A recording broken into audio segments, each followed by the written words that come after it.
یہ کوئی مشکل فیصلہ ہے کہ آپ آ کے ہر بجلی کی، گیس کی، سب کی، اور یہ جو قیمتیں بڑھاتے جا رہے ہیں کہ جی ہمیں آئی ایم ایف نے کہا. ہم بھی آئی ایم ایف کے نیچے تھے، ہم 2.5 سال آئی ایم ایف کے نیچے تھے، ہمیں بھی کہا جا رہا تھا قیمتیں بڑھائیں. ہم نے اپنے ملک کی دولت بڑھائی، ہم نے ویلتھ کریشن کی، ہم نے وہ اپنے ملک میں زیادہ ڈالرز، تاریخ میں سب سے زیادہ ڈالرز لے کے آئے. ہم نے پوری کوشش کی کہ ہمارے ملک کی جب دولت بڑھے گی تو ہم قرضے واپس کریں گے. انہوں نے آ کے آئی ایم ایف کے کندھے پہ بندوق چلائی، ساری چیزیں مہنگی کر دی کہ جی آئی ایم ایف کہہ رہا ہے ہمیں، اور لوگوں کی کمر توڑ دی. اور جو آمدنی تھی جس سے ہم نے قرضے واپس کرنے تھے وہ سکڑ گئے. نہ ہماری ایکسپورٹس بھی نیچے آ گئی، ریمیٹنس بھی نیچے آ گئی. اب ٹیکس کلیکشن نیچے آئی کیونکہ انڈسٹری بند ہو رہی ہے. جو ہماری پیداوار تھی، جو کسانوں کا حال ہے، وہ اب کسانوں کی پیداوار جب نیچے آئے گی تو ہم نے قرضے واپس کیسے کرنے ہیں؟ حل یہ تو نہیں ہے کہ اور مزید اور قرضے لیتے جاؤ، حل تو یہ ہے کہ ملک کی دولت میں اضافہ کریں تاکہ ہم قرضے واپس کریں.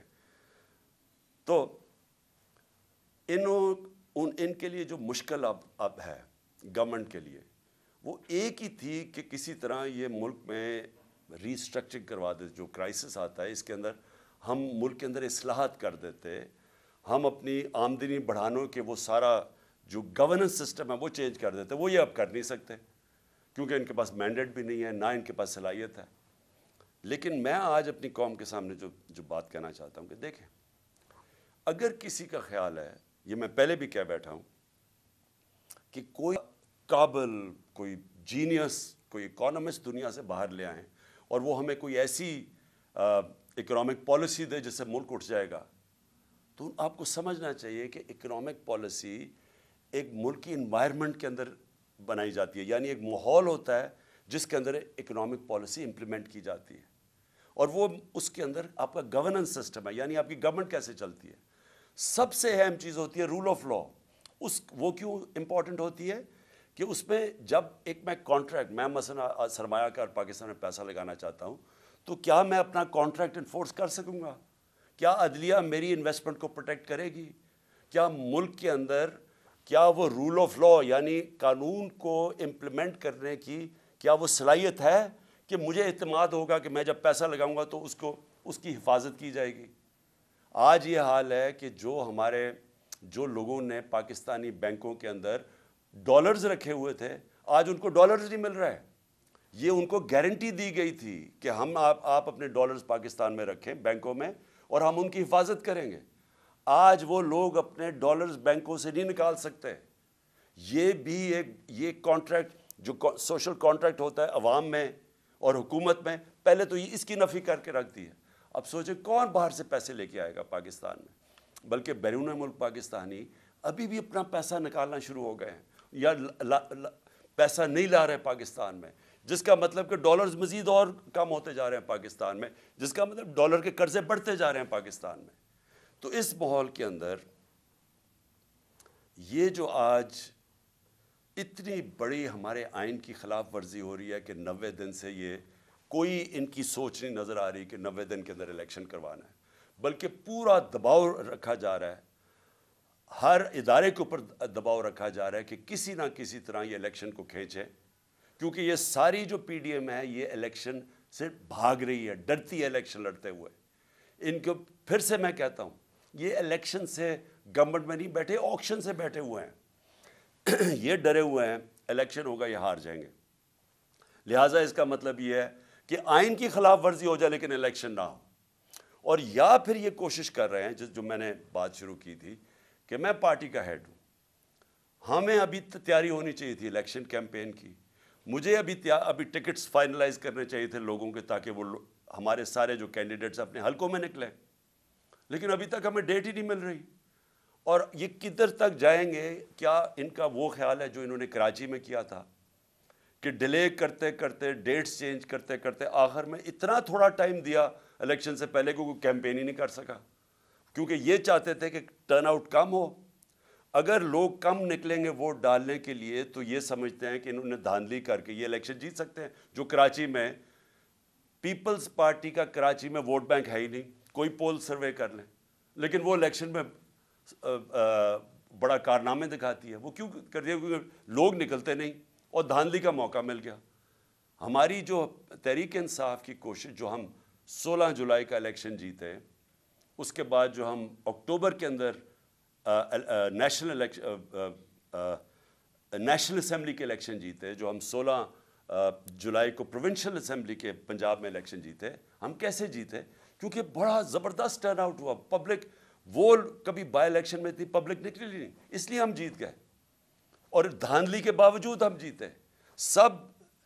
سب ایک ہی پیج پہ کھڑے تھے، ساری پارٹیز ایک طرف تھیں، ان کو پوری اسٹیبلشمنٹ کی بیکنگ تھی، الیکشن کمیشن کے ساتھ ہی. کیونکہ پبلک باہر نکلے، ہم جیت گئے. تو اب یہ مجھے خوف یہ ہے کہ کوششیں کر رہے ہیں کہ اینڈ میں جا کے اگر الیکشن ہو بھی، پہلے تو کوشش ان کی ہے کہ الیکشن نہ ہوگا اگر اینڈ میں، تو اتنی کم ٹائم ہمیں کیمپین کا ملے کہ یہ اس کم کیمپین کو استعمال کرتے ہوئے یہ الیکشن جیت جائیں. یہ اس وقت جو ان کی ہمیں نظر آ رہی ہے ان کی پالیسی. اور میں اس لیے اپنی ساری قوم کو کہہ رہا ہوں کہ ہم، اگر یہ ان کا خیال ہے کہ ہم چپ کر کے یہ ان کو الیکشن کو چوری کرنے دیں گے، یہ نہیں کر سکتے. اور یہ اگر ان کا خیال ہے کہ ہر حربہ استعمال کریں گے، اور پورا پریشر انہوں نے عدلیہ کے اوپر اب ڈال دیا ہے، ساری کوشش یہ ہے کہ کسی طرح الیکشن آگے جائے، تو اس کے اوپر ہم نے فیصلہ کیا ہے کہ ہم یہ جو ابھی میں تحریک اناؤنس کروں گا، ہم اس میں اب نکلنے لگے ہیں. میرا ذرا دوسرا اسی کا پہلو، اب میں جو اگلا پہلو لانا چاہتا ہوں کہ دیکھیں، ہم جو یہ پچھلے 10 مہینے میں ہم نے دیکھا ہے کہ پاکستان کی تاریخ میں اس طرح انسانوں کی بنیادی حقوق کی کبھی ایسی خلاف ورزی، پامالی نہیں ہوئی جو آج ہے. کبھی اس طرح بے شرمی سے، یعنی اسٹیٹ پاور استعمال کی گئی سیاسی مخالفین کے خلاف جو اب ہو رہا ہے. میں نے اس کی کئی مثالیں میں کئی دفعہ بتا چکا ہوں کہ جو شہباز گل سے شروع ہوا تشدد، اس کو ننگا کیا گیا، اس سے جو ظلم کیا گیا جیل میں، مجھے ابھی تک افسوس ہے کہ کوئی ان لوگوں کے اوپر کارروائی نہیں ہوئی جو ذمہ دار تھے اس کے. اس کے بعد اعظم سواتی سے جو کیا گیا، اب جو اعظم سواتی سے کیا گیا، وہ قوم ہل گئی. خاص طور پہ پہلے تو جو تشدد کیا، اس کے بعد جو ایک ویڈیو کیسیٹ، ویڈیو اس کی بھیجی گئی ان کی بیوی کو اور ان کی بیٹی کو. اس طرح کی چیزیں کبھی اس ملک کی تاریخ میں نہیں ہوئی کہ ایسی بلیک میلنگ اور ایسا اس ملک میں نہیں ہوا. اور اس کے بعد جو فوج چودھری کو اٹھایا، شیخ رشید کو اٹھایا، لیکن جو صحافیوں سے ہوا، میں اس لیے بار بار کہتا ہوں کہ یہ سارا کنیکٹڈ ہے. منہ بند کروانے کے لیے، بلیک میل کرنے کے لیے ساری کیمپینز کی گئی.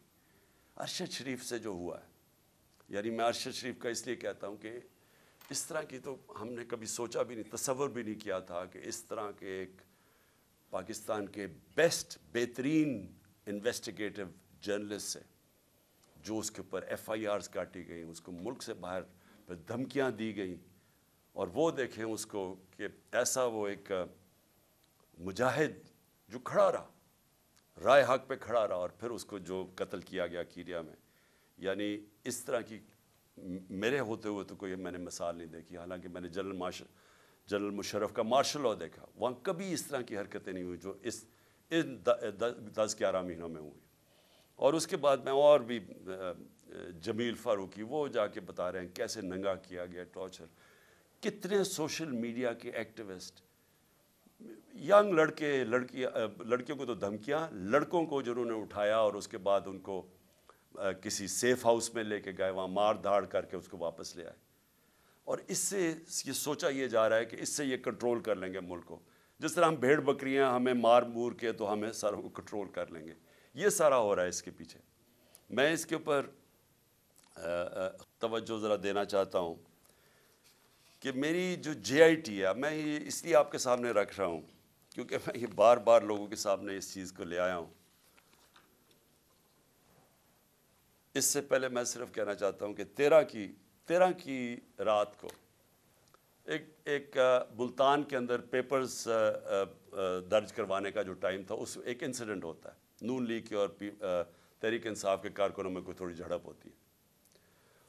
اسی دن رات کو نون لیگ کے کارکنوں کو کچھ نہیں کہا جاتا, ایک دو کے اوپر ایف آئی آر کاٹ دیتی ہے, ان کو کچھ نہیں کہا جاتا. 20 تحریک انصاف کے کارکنوں کے گھروں میں اس دن ساری رات 2-2 3-3 بجے گھروں میں گھسے, وہاں نہ چادر اور چار دیواری کی نہ انہوں نے پرواہ کی, جس طرح 25 مئی میں انہوں نے کیا ہمارے ساتھ. ایم پیز کے گھروں میں گھسے 2-3 بجے. بھئی آپ پولیس ہیں, یہ پولیس سے یہ کام کروایا جا رہا ہے, تو لوگ پولیس سے نفرت کریں گے یا نہیں کریں گے؟ کون سی دنیا کی پولیس یہ کرتی ہے؟ ڈاکوؤں کی طرح لوگوں کے گھروں میں گھساتے ہیں 3 بجے, اور وہاں جا کے عورتوں کے سامنے, ان کی فیملیز کے سامنے وہاں خوف پھیلاتے ہیں اور ڈراتے ہیں, دھمکاتے ہیں, چیزیں توڑ کے چلے جاتے ہیں. یہ کون سی دنیا میں ہوتا ہے؟ اور کدھر ہے انسانوں کے؟ اور یہ کون ہے؟ یہ پولیٹیکل ورکرز ہے. انہوں نے کون سا جرم کیا ہے کہ یہ جو 25 میں کون سا جرم کیا تھا کہ جو انہوں نے جس طرح کا ظلم کیا؟ اور آج دیکھیں کہ یہ جو کیئر ٹیکر گورنمنٹ جو ہوتی ہے نیوٹرل, اس کا مطلب ہوتا ہے کہ یہ بالکل غیر جانبدار ہوتی ہے. کیئر ٹیکر گورنمنٹ ایسی بٹھائیں جو ہمارے سخت مخالف, جس طرح یہ چیف منسٹر پنجاب کا بٹھایا ہوا ہے, اس کی چینل دیکھ لیں, یہ ہمارا بدترین مخالف ہے اور آصف زرداری کا بغل بچہ ہے. اس کو لا کے یہاں بٹھایا گیا, اور وہ آدمی جو کہ جس کا کردار مشکوک ہے, جس نے نیب میں سیٹلمنٹ کی ہوئی ہے, یعنی کرپشن کے اندر پیسے دیے ہوئے ہیں, اس کو اوپر لا کے بٹھا دیا. اس نے سارے وہ آفیسرز, ہم نے 23 آفیسرز کی لسٹ دی کہ انہوں نے ہمارے اوپر 25 مئی پہ تشدد کیا, ان میں سے 16 کو یہاں واپس لا کے بٹھا دیا اور اہم پوزیشنز پہ بٹھا دیا. اور انہوں نے پھر جو کیا ابھی سے آتے ساتھ ہی, یعنی ہمیں ہے کیئر ٹیکر گورنمنٹ جو ہم نے والنٹیرلی اپنی گورنمنٹس ڈیزالو کی. آنی چاہیے تھی کیئر ٹیکر جو نیوٹرل ہونی چاہیے تھی, ہمارے مخالفین کو اوپر بٹھا کے, اور وہ ہراساں ہو رہا ہے اس وقت. ہمارا علی سائی ہیں, میں ذرا ایک اور آپ کے مثال, علی سائی ہیں داماد چیف جسٹس پنجاب کے, لاہور ہائی کورٹ کے. اس کے اوپر پہلے کسی آدمی کو پکڑا, اس کو بند کیا, اس کے اوپر تشدد کیا, اس سے کیس بنایا اس کے خلاف, اور اب اس کو نیب میں بلایا جا رہا ہے. عثمان ڈار ہمارے وہاں سیالکوٹ کے جو ایم این اے کے ایسپرنٹ ہے, ایک آدمی کو پکڑا, وہ حالانکہ اس کی کوئی پوزیشن نہیں تھی, اس کو پکڑا, اس کو کہا اس کے خلاف کیس بناؤ, تم سٹیٹمنٹ دو اس کے اگینسٹ. اس کو لے کے گئے, اس کو بند کیا, سیف ہاؤس میں بند کیا, اس کو پہلے مارا, دھمکایا, ننگا کیا, اس کے بعد کہا آپ کے بیوی بچوں سے ہم یہ کریں گے اگر آپ یہ نہیں کریں گے, اسے سٹیٹمنٹ سائن کروا لی. اور یہ صرف اور صرف کوشش ان کی کہ کسی نہ کسی طرح تحریک انصاف کو کمزور کیا جائے, ڈرایا دھمکایا جائے. اس وجہ سے میں وہ ابھی تحریک انانس کر رہا ہوں اس کے بعد کہ ان کا جو آپ کا شوق ہے انشاءاللہ ہم آپ کا شوق پورا کر دیں گے. لیکن جو افسوسناک چیز ہے, میں یہ صرف اپنے کارکنوں کا اس لیے بتانا چاہتا ہوں کہ ایک تو یہ کیا کرتے ہیں کہ ان کے اوپر ظلم کرتے ہیں لوگوں پہ, پھر اس کی کہانیاں آتی ہیں ہمارے لوگوں کے پاس کہ جی یہ آپ کے اوپر ظلم کیا گیا, تاکہ وہ باقی لوگ ڈر جائیں. ہمارے ایک ایم پی ہیں پنجاب کے, اس کو انہوں نے بلا لیا, ڈرایا دھمکایا, پھر اس کو اعظم سواتی کی انہوں نے وہ ویڈیو دکھائی جدھر اعظم سواتی کے اوپر تشدد ہو رہا ہے, اس کو دکھایا گیا کہ یہ تمہارے سے بھی ہوگا. اعظم سواتی کے اوپر جب تشدد کر رہے تھے تو اس کو کہہ رہے تھے عمران خان کو بتائے, اس سے یہ ہم کریں گے. یہ ہمارے وہ لوگ ہیں جو ہم پیٹ کاٹ کے جن ایجنسیز کو پال رہے ہیں, وہ یہ دھمکیاں دے رہی ہیں. پھر وہ شہباز گل اس کے بعد سارا وقت پوچھے کہ جی بتاؤ عمران خان نے نہیں, اس نے تمہارے خلاف سٹیٹ, یعنی شہباز گل سے میرے خلاف اسے لے رہے تھے, ایویڈنس لے رہے تھے کہ بتاؤ کہ عمران خان نے یہ کروایا تاکہ مجھے پھنسا سکے. جس کو یہاں سرکاری نوکروں کو انہوں نے جو پنجاب میں تھے جن کو اب او ایس ڈی کر دیا, ان کو بار بار پوچھتے تھے جی بچاؤ کوئی کرپشن ہے, کوئی انہوں نے کچھ کیا, کوئی انہوں نے پیسے لیے کوئی پوسٹنگ ٹرانسفر پہ.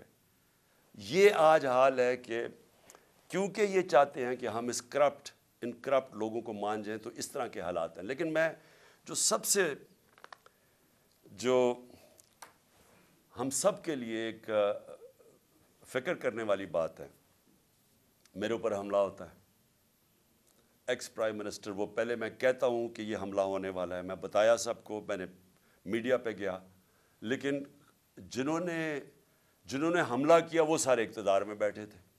ایک ڈرٹی ہیری تھا، وہ بھی پاور میں تھا، اس کے پاس ساری اندرونی پاور ہے. دوسری طرف رانا ثناء اللہ اور شہباز شریف. اب جب مجھے پتا تھا کیونکہ یہ ساری جو پلاننگ ہو رہی ہے، کیوں اس کے بعد ہمیں تو پوری خبریں آ رہی تھیں اور اندر سے خبریں آ رہی تھیں کہ یہ ہونے والا ہے. تو جب یہ ہوا، جب میرے پر وہ وزیر آباد میں انسیڈنٹ ہوا، تو میں اس کے اوپر ہم کافی بات چیت کر چکے ہیں کہ انہوں نے ایک دم کہہ دیا کہ ایک شوٹر ہے. جو جے آئی ٹی بیٹھی اس نے تھوڑی دیر کے بعد ثابت کر دیا 3 شوٹر تھے. اس کا فرینزک تھا بھی، 3 جگہ سے گولیاں، وہ خول ملے گولیوں کے. اور وہ جو سارا بیانیہ تھا کہ ایک شوٹر نے اور دینی انتصاب پسند نے کیا، وہ سارا ختم ہو گیا. اس کے بعد وہ جے آئی ٹی، میں بھی صرف آپ کو یاد کراؤں کہ جو پنجاب کی بنائی ہوئی جے آئی ٹی، اس میں نہ پنجاب کا جو ڈی پی او تھا گجرات کا جس نے ویڈیو بنائی تھی، نہ وہ پیش ہونے کے لیے تیار، نہ وہ اپنا فون دینے کے لیے تیار، اور نہ جو سی ٹی ڈی جو ٹیررزم کی جو تھی، جو اس کو اٹھا کے لے گئی لڑکے کو، اس کے بعد جو شوٹر تھا اس کو جب اپنے پاس رکھا، انہوں نے دوسری ویڈیو بنائی، نہ وہ تیار ہوئے کہ جی ہم نہیں آپ کو، نہ وہ پیش ہونے کے لیے آیا وہ جو سی سی پی او تھا، اور نہ ہی انہوں نے اپنا فون دیا. یعنی پنجاب گورنمنٹ کی جے آئی ٹی کی انہوں نے خلاف ورزی کی. میں یہ پھر رول آف لا پہ آ رہا ہوں کہ یہ جب اس طرح ہونا شروع ہو جائے تو گورنمنٹ تو ختم ہو جاتی ہے. سٹنگ گورنمنٹ ایک تفتیش کر رہی ہے، جس پارٹی کی پاور میں ہے گورنمنٹ، اس پارٹی کے سربراہ کے اوپر قاتلانہ حملہ، اس کے اوپر پولیس والوں نے منع کر دیا. پھر جے آئی ٹی جو بنی، اس کے 4 ممبرز نے جا کے ایک دم جے آئی ٹی کے خلاف بیان دے دیا. پروسیکیوٹر جنرل نے پھر ان 4 کے اوپر تفتیش کی اور ان کا ان کے اوپر ایکشن لینا چاہیے، انہوں نے جان کے سیبوٹاج کیا. کس کے کہنے پہ یہ ہو رہا تھا؟ اب سوچیں وہ کتنا طاقتور ہوگا جو اس کے باوجود کہ ہم پاور میں بیٹھے ہیں، ہماری پولیس ہماری بات نہیں سن رہی تھی. یہ ہوتی ہے رول آف لا. اب سوچیں کہ اگر ہماری گورنمنٹ کا یہ حال تھا کہ ہم اپنے سربراہ کے اوپر جو اس گورنمنٹ کا پارٹی کا ہیڈ تھا اس کو انصاف نہیں دے سکے، تو باقیوں کو کیا انصاف دینا تھا اس گورنمنٹ نے؟ کس کی بات سن رہے تھے؟ اور اب آپ سنیں کہ اس کے بعد اب کیا ہوتا ہے. کیئر ٹیکر گورنمنٹ آتی ہے.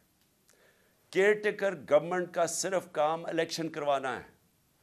آن گوئنگ انویسٹیگیشن ہے جے آئی ٹی کی. جے آئی ٹی نے فائنڈنگز سامنے آ گئی، کیئر ٹیکر گورنمنٹ آ کے جے آئی ٹی کو پہلے تو روک دیتی ہے، پھر وہ جو آفیسر کام کر رہا ہوتا ہے اس کے اوپر اس کو او ایس ڈی بنا دیتی ہے، ریکارڈ سیز کر لیتی ہے. اب یہ ذرا سنیں، ریکارڈ سیز کرتی ہے تو یہ آج ہوتا کیا ہے؟ عدالت پہلے تو وہ جو جے آئی ٹی کی تفتیش ہو رہی ہوتی ہے، اس کے اندر جب وہ کیس لگتا ہے پچھلی باری، تو وہ کہتے ہیں جی ہمارے پاس تو ریکارڈ ہی نہیں، اور وہ ریکارڈ ہی نہیں دے رہا. اینٹی کرپشن کے نیچے جو اپنا آدمی اینٹی کرپشن کے اوپر یہ لے کے آتے ہیں، اپنے کا مطلب شہباز شریف کا آدمی، وہ ہمیں ریکارڈ ہی نہیں دیتا. یعنی جے آئی ٹی کو جو عدالت کے سامنے وہ ریکارڈ ہی نہیں دیتا جو اس کے پاس ریکارڈ پڑا ہوتا ہے. پھر وہ جو عدالت اسے کہتی ہے، اینٹی ٹیررزم کورٹ جو گجرانوالہ کا ہے، وہ آرڈر کرتا ہے ڈی جی کو کہ ریکارڈ پروڈیوس کرے، ہمارے سامنے ریکارڈ لے کے آؤ. پہلے وہ ریکارڈ نہیں لے کے آتا، پھر دوسری 2 پروسیکیوٹرز جاتے ہیں اینٹی کرپشن میں وہ ریکارڈ لینے. جب وہ وہاں جاتے ہیں تو پتہ چلتا ہے کہ صرف 11 صفحے رہ گئے ہیں، سارا ریکارڈ جے آئی ٹی کا غائب ہو گیا، اور صرف اس میں سے 11 صفحے رہ گئے ہیں. چن کے وہ 11 صفحے جن کا کوئی بے معنی ہے. یعنی جے آئی ٹی کو سیبوٹاج کر دیا گیا اس نئی گورنمنٹ نے. اور پھر سنیں ذرا، اب میں ذرا پورا اس کو سمجھاؤں اب یہ کیا ہوا ہے. ایک جو ہوتا ہے جس کو جیل میں رکھا ہوتا ہے اس کی بیل ہو جاتی ہے، یعنی 2 آدمی جیل میں، ایک کو بیل ہو جاتی ہے. اور کیونکہ ہمارا کیس نہیں رجسٹر کرتی، کیونکہ پولیس میری ایف آئی آر نہیں رجسٹر کرتی، اور پولیس اپنی ایف آئی آر لے کے آتی ہے جس میں پولیس کہتی ہے ایک شوٹر ہے، جو جے آئی کا جو تفتیش ہوتی ہے اس میں پتہ چلتا ہے 3 شوٹر ہے، تو ان کی ایف آئی آر تو بے معنی ہوگی نا. تو اب یہ سچویشن کیا ہے کہ آج جو میرے اوپر حملہ ہوا تھا اور جو اتنی دیر کی تفتیش ہوئی تھی, پہلے انہوں نے میرا جب ایف آئی آر بھی نہیں کاٹی, اتنی تفتیش کے بعد آج کیا سامنے چیز آتی ہے کہ جو ریکارڈ تھا وہ جان کے انہوں نے ختم کیا, سیبوٹاج کیا. اس سے کیا چیزیں سامنے آتی ہیں؟ اس سے یہ سامنے آتی ہیں کہ جو میں کہہ رہا تھا کہ جو 3 لوگ اس میں ملوث تھے, یہ آج کنفرم ہے کہ یہ 3 لوگ ہیں, کیونکہ یہ صرف 3 لوگ کروا سکتے تھے. انہی کے پاس پاور ہے کہ یہ جے آئی ٹی کو سیبوٹاج کر سکتے ہیں. ان 3 کے پاس یہ سارے, اور جو میں نے پہلے دن کہا تھا کہ چیف جسٹس صاحب آپ سنیں اس کو کیونکہ مجھے انصاف نہیں ملے گا, وہ ثابت ہو گیا. کوئی انصاف ملنے کی اب توقع نہیں ہے کیونکہ انہوں نے سارا ریکارڈ غائب کر دیا. اور یہ کیوں کیا؟ کیونکہ ان کو پتا تھا کہ انہوں نے پکڑے جانا ہے. اس میں یہ ساری کڑی انہی کی طرف جا رہی تھی. اور اس سے یہ ثابت ہوتا ہے کہ جب مجھے عدالتیں بلاتی ہیں کہ جی آپ آ کے اپیرنس کرو, میرا سوال یہ ہے کہ میرے اوپر جب حملہ ہوا تھا تو میں تو اس سے 2 مہینے پہلے کہہ رہا تھا کہ میرے اوپر حملہ ہونے والا ہے. میں نے تو یہ بھی بتا دیا تھا کہ دینی انتہا پسند کے نام پہ میرے اوپر حملہ ہوگا. مجھے تو کسی نے نہیں بچایا, نہ کسی نے میری کوئی پرواہ کی کہ اس کے اوپر ایک اٹیمپٹ ہونے لگا ہے. اور کیونکہ کس نے بچانا تھا, جنہوں نے بچانا تھا وہ خود ہی ملوث تھے اس میں. اور تب ہی میں نے کہا تھا کہ اگر انہی کے اوپر چھوڑ دی تفتیش, یہ تو ہونے ہی نہیں دیں گے جو انہوں نے نہیں ہونے دی. اس سے اب آگے چلیں. اس کا مطلب کہ اگر یہ 3 لوگ ابھی بھی پاور میں بیٹھے ہوئے ہیں تو میری جان ابھی بھی خطرے میں ہے, کیونکہ ان لوگوں کے ہوتے ہوئے کون مجھے پروٹیکشن دے گا؟ کہ اگر یہ جو 3 ہیں وہ ڈرٹی ہیری ملا کے اور یہ جو رانا ثناءاللہ اور ان کے پیچھے ہے, تو کون پروٹیکٹ کرے گا مجھے؟ میں جب بھی میں جاؤں گا پبلک میں, ان سے خطرہ تو ان سے ہے, جنہوں نے پروٹیکٹ کرنا ہے وہ ان سے مجھے خطرہ ہے. اور یہ ثابت ہو گیا جے آئی ٹی سے. میں اگلی بات کرنا چاہتا ہوں بس آخر میں.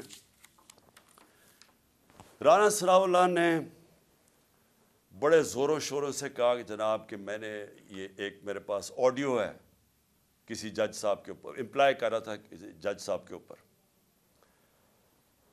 1996 میں جب بے نظیر کی حکومت گرائی گئی تو وہ ذرا ججمنٹ دیکھ لیں جس میں فاروق لغاری نے جب جو گورنمنٹ گرائی تو اس کے اندر ایک سب سے بڑی وجہ کیا تھی کہ بے نظیر گورنمنٹ کو انہوں نے کہا کہ یہ فون ٹیپنگ کرتے ہیں, لوگوں کے فون ٹیپ کرتے ہیں. جو صدر نکسن امریکن پریزیڈنٹ جو بڑا تکڑا پریزیڈنٹ تھا, اس کی گورنمنٹ گری کیونکہ اس کے اوپر یہ ثابت ہو گیا کہ یہ مخالفین کے ٹیلی فون کو ٹیپ کرتا ہے, اس لیے اس کو جانا پڑا. تو یہ تو خود ہی انٹیریئر منسٹر نے کہہ دیا ہے کہ ہمارے پاس ہم فون ٹیپ کرتے ہیں. اس کے اوپر ان کی گورنمنٹ جانی چاہیے. میں یہ سمجھتا ہوں کہ یہ جو طریقہ کار اس مافیا کا ہے, کیونکہ یہ پولیٹیشنز نہیں ہیں, مافیاز یہ چیزیں کرتے ہیں انصاف سے بچنے کے لیے, بلیک میل کرنے کے لیے. میرے اوپر بھی کہا جی میری ٹیپیں میں نے رکھی ہوئی ہیں. میں ایز پرائم منسٹر, میں نے عدالت میں بتایا ہوا ہے کہ میری پرائم منسٹر کی سیکیور لائن سے میری وہ مجھے انہوں نے ٹیپس بنائی ہوئی تھی, اور میری سیکیور لائن کے اوپر میرے پرنسپل سیکرٹری سے بات چیت انہوں نے ایجنسیز نے پبلک کر دی. تو اگر اس کے اوپر ایکشن نہیں لیا جائے گا, یعنی میں اب اپنی عدلیہ سے کہنا چاہتا ہوں کہ یہ تو ملک کو بالکل ہی, یعنی آپ پہلے تو یہ جو عدلیہ فیصلہ کرتی ہے اس پہ نہیں چلتے. فواد چودھری کو ہائی کورٹ کے جج بلاتے گئے کہ ان کو پیش کرو میرے سامنے, اور آئی جی لے کے اس کو اسلام آباد چلا گیا. بار بار ان کو کہا گیا, 3 دفعہ جج نے کہا کہ میری عدالت میں پیش کرو, وہ اسلام آباد چلا گیا. تو اگر آپ یہ کریں گے, پہلے تو ان کی ججمنٹس پہ نہیں مانیں گے, اور پھر اس کے بعد ان کو بلیک میل کرنے کے لیے یہ حرکتیں کریں گے, تو ملک میں قانون تو ختم ہو گیا. تو اس لیے یہ جنگ ہے پاکستان کی. یہ جو جنگ میں آپ کو حقیقی آزادی ہے کیا؟ حقیقی آزادی ان قوموں کو ملتی ہے جس ملک میں قانون کی حکمرانی ہوتی ہے, رول آف لا ہوتا ہے, جو لوگوں کے فنڈامنٹل رائٹس پروٹیکٹ ہوتے ہیں, جدھر انویسٹر سرمایہ کار ان کو اعتماد ہوتا ہے ایک سسٹم کے اوپر, وہ قومیں خوشحال ہوتی ہیں. تو جس قوم میں ججز کی ججمنٹ ہی نہیں ہو رہی. مجھے بتائیں کون سا انویسٹر آئے گا پاکستان میں؟ کون اس سسٹم کے اندر بلیو کرے گا کہ وہ جب یہ دیکھ رہا ہے کہ جج فیصلہ بھی کر دے تو اس کا کوئی مجھے فائدہ نہیں ہوگا؟ کون آئے گا انویسٹ کرنے؟ اور یہ سب سے بڑی وجہ یہ ہے کہ ہمارا ملک آگے نہیں بڑھ رہا. یہ جو آپ دیکھ رہے ہیں نا موجودہ حالات، یہ حالات تو ایک بیماری کے سمٹمز ہیں. یہ جب ایک پھوڑا نکلتا ہے تو کینسر کی وجہ سے نکلتا ہے، اندر سے تو کینسر ہو. یہ کینسر یہ ہے کہ یہاں قانون نہیں ہے یا انصاف نہیں ہے. اس کی کینسر کی وجہ سے قبضہ گروپ بھی پھر رہے ہیں پاکستان میں، کمزوروں کی زمینوں پہ قبضہ کرتے ہیں. اس کینسر کی وجہ سے طاقتور ڈاکو NRO لے لاتے ہیں، اربوں روپے کی اپنی کرپشن معاف کر دیتے ہیں. کمزور صرف جیلوں میں جاتا ہے کیونکہ انصاف نہیں ہے. یہ جنگ ساری حقیقی آزادی کی انصاف کے لیے. یہ جو 26 سال پہلے میں نے اپنی زندگی میں سفر شروع کیا تھا، انصاف کی تحریک، یہ صرف اور صرف یہ مسئلہ ہے پاکستان کا. اس لیے آج ہم سب کو قانون کی حکمرانی کے ساتھ کھڑا ہونا چاہیے. یہ جو کر رہے ہیں، یہ جو مافیا اوپر بیٹھا ہوا ہے اور ان کو بٹھایا گیا، اس مافیا کے سامنے ہمیں کھڑا ہونا پڑے گا. میں اناؤنس کر رہا ہوں انشاءاللہ بدھ سے وینسڈے کو اپنی جیل بھرو تحریک. میں اپنی ساری پارٹی کو آج کہہ رہا ہوں کہ تیاری کریں. ہم نے شروع کرنا ہے لاہور سے، اور ہم پھر پاکستان کے بڑے بڑے ہر اگلے دن بڑے بڑے شہروں کے اندر ہم جیل بھرنے کی اپنی تحریک شروع کریں گے، جیل بھریں گے. ہم کیا بتانا کی کوشش کر رہے ہیں؟ ہم سب سے پہلے تو اپنی قوم کو یہ کہنا چاہتے ہیں کہ اب خوف کے بت کو توڑ دو. یہ جو ہم خوف کے سامنے جھکتے ہیں، میں ساروں کو بار بار وہ مثال دیتا ہوں کہ کوفہ کے لوگ سب جانتے تھے کہ حضرت امام حسین رائے حق پہ ہیں، لیکن یزید کے خوف کی وجہ سے نہیں مدد کرنے آئے. اور وہ غلام وہ آج تک جب تک دنیا رہے گی وہ پچھتائیں گے، ادھر کے لوگ پچھتائیں گے کیوں نہیں ہم کھڑے ہوئے. اور اسلام کی تاریخ کا سب سے بڑا سانیہ ہم نے ہونے دیا. وہی آج حالات ہیں. آج بھی پاکستان کے اندر ہم ڈرے، یہ ڈراتے ہیں ہمیں جس طرح فرعون کی سے ڈر کے وہ سارے لوگ غلام بنے ہوئے تھے جب حضرت موسیٰ آئے اور انہوں نے کوئی اس کا سامنا کھڑا ہوا. آج بھی یہ کوئی آپ اپنے ذہن سے نکال دیں کہ یہ جو ہمیں ڈراتے ہیں نا کہ ہم آپ کو جیلوں میں ڈال دیں گے. اور میں خاص طور پہ وہ سارے لوگوں کا شکریہ ادا کرنا چاہتا ہوں جو جب ان کو پتہ چلتا ہے مجھے جیل میں ڈالنے آ رہے ہیں تو سارے یہاں آ جاتے ہیں اور ساری رات میں ان کی آوازیں سنتا ہوں اور نعرے سنتا ہوں. تو میں ان کا شکریہ ادا کرنا چاہتا ہوں. لیکن میں ان کو بھی سب کو کہنا چاہتا ہوں کہ دیکھیں یہ ہمیں کوئی یہ جو جیل سے ڈرا رہے ہیں، ہم جیل بھر دیں گے ان کے پاس جگہ ہی نہیں ہوگی جیلوں کے اندر. لیکن یہ تو نہیں ہوگا کہ جیل کے خوف سے یہ ہر قسم کا ظلم کریں اس ملک پہ، چوروں کو اوپر مسلط کر دیں، چور پھر ہمیں ڈرائیں جیلوں سے، عوام کی کمر توڑ دیں مہنگائی سے. ان کے پیسے باہر پڑے ہیں، ان کو فرق ہی نہیں پڑتا، ڈالرز میں ان کے پیسے پڑے ہیں. قوم کی یہاں بیچارہ تنخواہ دار طبقہ آج کیسے گزارا کرتا ہوگا؟ یہ اب اس سے پہلے یہ جو ابھی انہوں نے مہنگائی کی اب یہ جو منی بجٹ دیا ہے، اس سے پہلے اگر آپ کی پچھلے 1 سال پہلے آپ کے بینک میں، بلکہ اپریل میں 10 مہینے پہلے آپ کے بینک کے اندر آپ کی تنخواہ تھی، بینک نہیں آپ کی تنخواہ ماہانہ 30,000 تھی، آج صرف وہ 20,000 رہ گئی ہے. یعنی آج صرف وہ 20,000 کی چیزیں خرید سکتے ہیں. اور اب ایک اور مزید طوفان آ رہا ہے مہنگائی کا. جو آج مہنگائی ہے، آج کی شرح میرے خیال میں 30-32 تھی، آج اس سے بھی اوپر چلی گئی ہے، 38-39 پہ چلی گئی ہے. اس کا مطلب یہ مزید مہنگائی ابھی اور بڑھے گی. تو ان کو تو فرق ہی نہیں پڑتا کیونکہ ان کے پیسے باہر پڑے ہیں.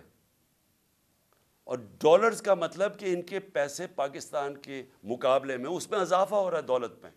کیونکہ ہمارا جس طرح روپے کی قیمت گرتی رہی ہے اور مہنگائی بڑھتی جا رہی ہے تو روپیہ کم چیزیں خریدتا ہے، لیکن کیونکہ ڈالرز میں ہے وہ ڈالر زیادہ چیزیں خریدتا ہے. تو ان کو کوئی نقصان نہیں ہو رہا. یہ جو ملک میں اس وقت عذاب آیا ہوا ہے مہنگائی کا. تو انشاءاللہ بدھ کو میں سب کو آج اپنی ساری قوم کو بھی، اپنی تحریک، اپنی پارٹی کو، سب کو کہہ رہا ہوں کہ ہم یہ شروع کریں گے اور یہ سارے پاکستان کے اندر ہماری یہ تحریک جائے گی. پاکستان زندہ باد. بول اڑائے گا سب کا ہوش، بھول جائیں گے سب اپنا جوش.